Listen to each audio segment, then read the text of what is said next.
Hello friends, welcome to Tarun IAS. Today we will be taking the editorial analysis from the Hindu newspaper of 9th of December 2022.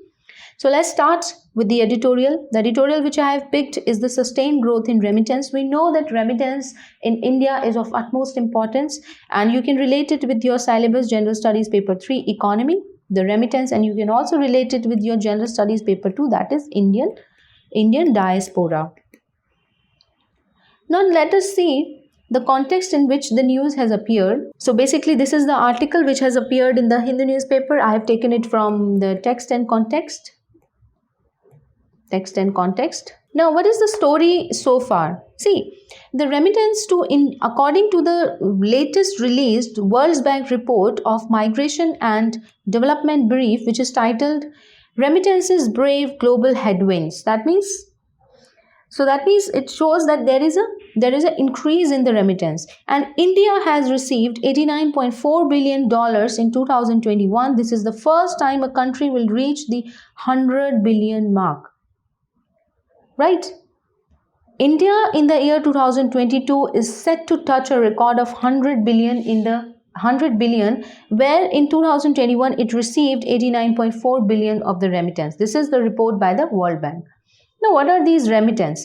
For example, a person here lives in Delhi, in India, but this person goes out to US, to UK or to Gulf countries in order to work. Whatever the person earns there in that country, in their place of earning, sends back some money to their home. This is exactly the money which is sent by the person who is working outside the country, in the foreign country, to another party in the domestic country, is called remittance, right? So basically the remittance describes the money sent by someone working abroad to their family members back at home. In case of India, the largest source of remittances have been the Indian workers working in the Gulf countries such as UAE, Bahrain, Saudi Arabia, Oman, Qatar, Kuwait, US and UK. UK is not the Gulf country, but the Gulf countries which I have just taken. Now, let us look at the trend in remittances this year.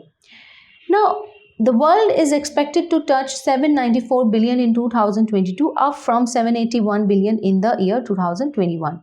This represents a growth of 4.9% in the year 2022, which is compared to 10.2% in 2021, which was the highest since 2010. So if I plot a graph here, so in 2010 till 2021, so there was a growth of 10.2%, and then there is a growth of 4.9% in the year 2022 in the remittance, and the world remittance is expected to touch $794 billion. Of these 794 billion, 626 billion they went to the low and middle income countries. For example, India is a middle income country. Now, remittances, they represent even larger source of the external finance in the year 2022 if we compare it with the foreign direct investment, official development assistance and portfolio investment flows. So if we compare these three ways in which India earns its revenues from the abroad, then remittances will stand at first, or it will represent the largest source of the revenue from the foreign countries. The top 5 recipients of this year, they are expected to be India, which is going to be the first position is being taken by India, followed by Mexico, then it will be China, and then it will be Philippines, and then we are going to have Egypt. So these are the top 5 countries in terms of the remittance, and India stands at first with its remittance going to be touched at $100 billion in the year 2022. Now, what is the reason behind this sustained growth in the remittance? If we consider the reasons given by the World Bank, the first reason, it could be the gradual reopening of the various sectors in the host economic countries. For example, in the Gulf countries, after after during the pandemic, many of the people, they came back home. They came back home with the Vande Bharat mission. Many of the people, working outside in the abroad nations, they came back home. But gradually, as the lockdown lifted in the world, in the global economy, slowly the sectors which generate higher remittances started to open. Now, after the reopening of these sectors, the migrant workers, they shifted back their work to their respective countries in which they to their respective foreign countries in which they used to work. So now they have gone back to their countries and now they are sending remittances. So it's based, the first reason given by the World Bank would be the reopening of the sectors in the host economies post pandemic, that induced the closures and the travel disruptions. Now, after the reopening of the sectors in host economies, this has resulted in the improvement in the conditions of the migrant workers, their employment, their income situation, and basically their ability to send money home. Another allied reason that was given by the World Bank was the determinance of the migrants to help their families back. So during the tough post-pandemic recovery phase, they were determined to go back in the host economies in their foreign countries abroad, and they wanted to work and send back money to the families. The report also notes that 10.2% growth in remittance achieved in the year 2021, that too against the backdrop of the pandemic. So we know that in the year 2021, 10.2% growth was seen, which was the highest since 2010.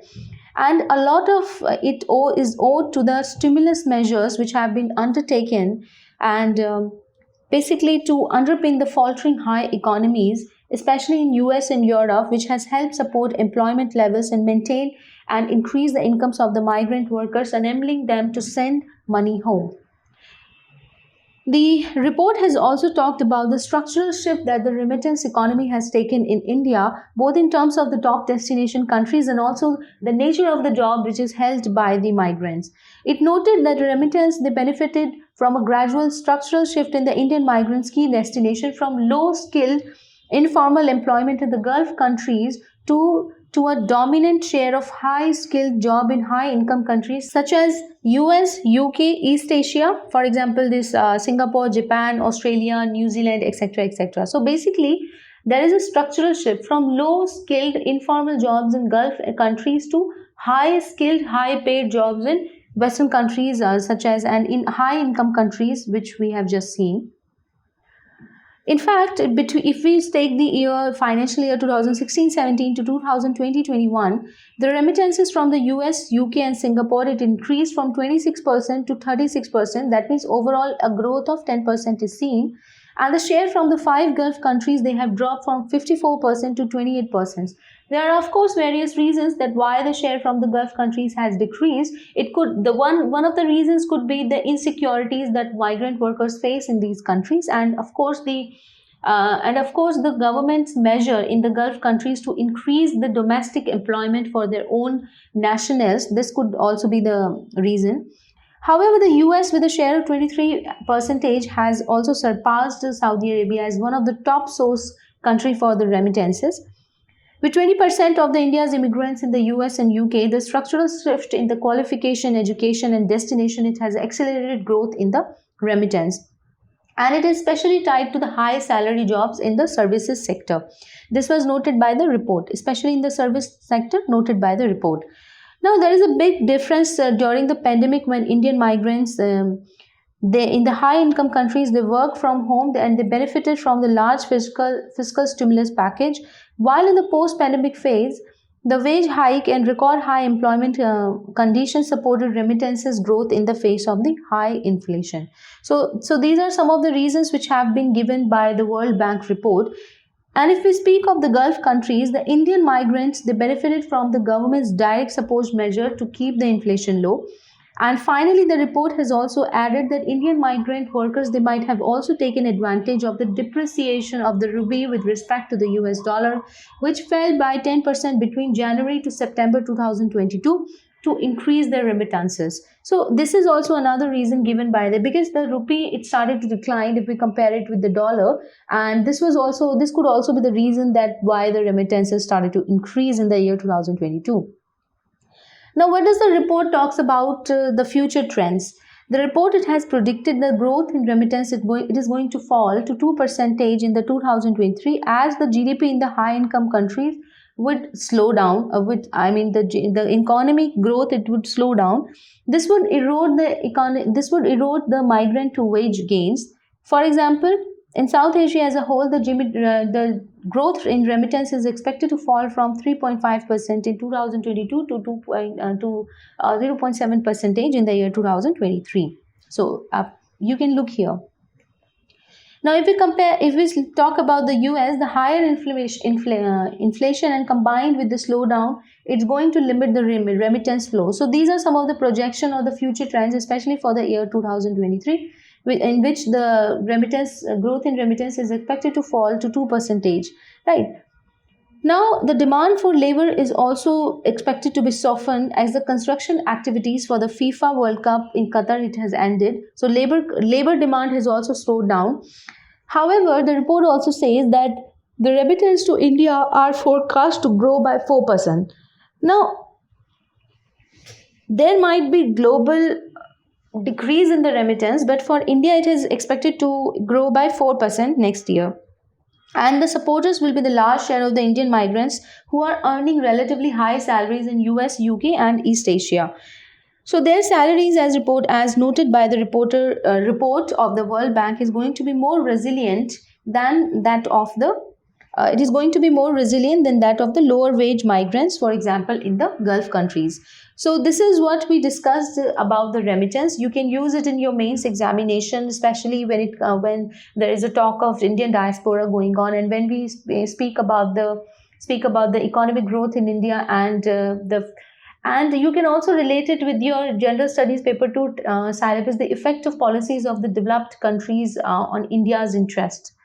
So that's it for today. I hope you understood this article, and you can you can interlink this article with various topics given in the general studies paper 2 and general studies paper 3. And if you want to download the PDF of this session, you can go to the Telegram channel. The link, of course, will be given in the description below. Have a nice day.